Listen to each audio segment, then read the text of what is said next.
संगठन में सोच गंदा है। हमारी बातें वो होनी चाहिए, वो नहीं है। देश प्रेम की बात नहीं है, सिर्फ अपनी बात है, अपने परिवार की बात नहीं है। मैं एक संयुक्त परिवार का सदस्य हूँ। आज हमारी फैमिली है 5 भाई 3 बहन और पूरा एक बड़ा पूरा परिवार है। तो मैं सोचता हूँ कि जब मैं अपने परिवार को इकट्ठा नहीं रख सकता तो मैं देश को क्या कर सकता हूँ। Charity begin from home. तो इसलिए मैं आपसे निवेदन करता हूँ कि आज गांधी शास्त्री का 2 अक्टूबर में मनाता हूँ हर साल, और हर समय कुछ ना कुछ ऐसे प्रोग्राम लेता हूँ। भलाई मैं मिठाई वाला हूँ और मिठाई व्यवसाय होना कोई खराब नहीं है, हर एक का अपना अपना व्यवसाय होता है। और मेरी जो लगन लगी हुई है कि नहीं, देश को अपने व्यवसाय से ही किस तरह से आगे लाया जाए। तो दोस्तों, हमें आज के दिन एक प्रण लेना चाहिए कि देश से गंदगी और गरीबी मिटाने के लिए हमें प्रण लेना चाहिए कि ना मैं थूकूंगा, अपने आंगन को साफ रखूंगा, अपने मन को साफ रखूंगा, न मैं गंदी फिल्म देखूंगा, न गंदा प्रचार होने दूंगा। अगर हर व्यक्ति ये आज ओथ ले ले, ये ओथ ले ले कि मैं अपने परिवार का, अपने घर का स्वयं खुद काम करूंगा, तो देश में मेरे ख्याल से गरीबी पनपेगिरी तो विचार आएगा नहीं, और मेरा देश वही सोने की चिड़िया बनकर पुनः विश्व में उभरेगा। धन्यवाद। रमा आर्या मैडम इसके बाद आपसे थोड़ी गुफ्तगू करेंगी।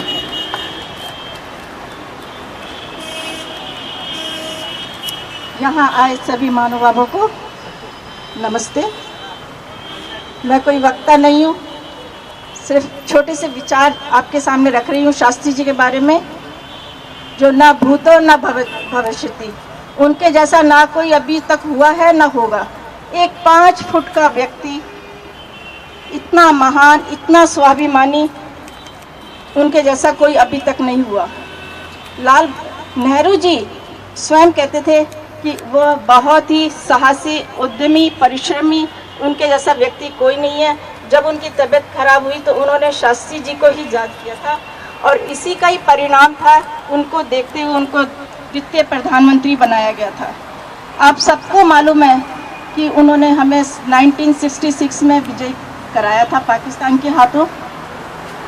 पूरा श्रेय उनको जाता है, और इसके लिए अमेरिका ने बहुत दबाने की कोशिश की थी इस समझौते के लिए, और हमको एक शर्त रखी थी कि आप लोग इस विजय जो हुई है इसके लिए, समझौते के लिए आगे आइए। गए भी, शास्त्री जी गए भी थे। आपको मालूम है वो कितने स्वाभिमानी थे, वो किसी के आगे झुकते नहीं थे।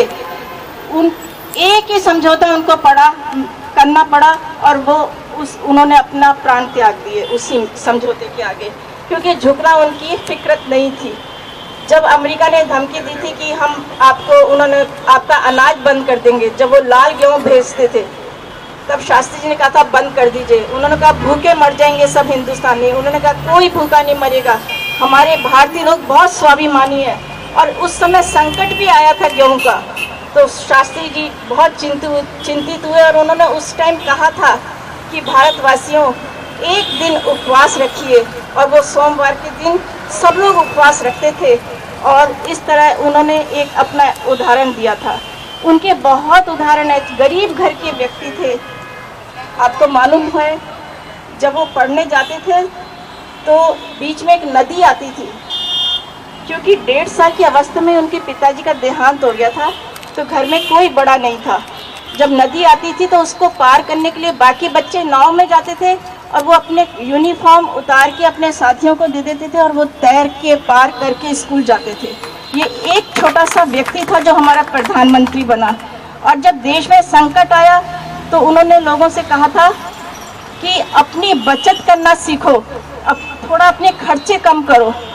तो उन्होंने फिर जब ये बात कह दी तो उनके मन में आया मैंने ये बात तो बोल दी, और उन्होंने सबसे पहले घर आते ही अपने घर में जो उनकी यहाँ सफाई वाली बाई आती थी उसको कहा बहना तुम कल से इधर नहीं आओगी। तो उसने कहा घर की सफाई कौन करेगा? उन्होंने कहा अपने रूम की सफाई मैं अपने आप करूँगा, और बाकी घर की सफाई सब बच्चे अपने अपने कमरे की करेंगे। ये एक हमारे देश का प्रधानमंत्री पद पे रहते हुए उसने ये काम किया। और कपड़े धोने वाली बाई तक को कह दिया कि आप भी नहीं आएंगे। तो उन्होंने कहा आपके कपड़े, कहते मेरे 2 ही तो कपड़े हैं, क्या मैं अपने 2 कपड़े एक उतारता हूँ और एक पहनता हूँ, मैं धो नहीं सकता हूँ? और सबसे कहा कि अपने अपने कपड़े अपने आप धोएंगे। ये हमारे देश के नेता थे, इसको नेता कहते हैं। और आज के नेता आपके सामने हैं। तो ऐसे व्यक्ति को श्रद्धांजलि देने में, उनका दिन मनाने में हमें कितना गौरव होना चाहिए, ये आपको अंदर से महसूस होना चाहिए, क्योंकि हम उनको भूलते जा रहे हैं। सिर्फ आज के दिन उनको हम श्रद्धांजलि दे रहे हैं, नहीं, वो तो एक ऐसे भगवान की तरह थे कि हम उनको डेली भी श्रद्धांजलि दें तो कम है, क्योंकि उनके जैसे व्यक्ति ना भूतो ना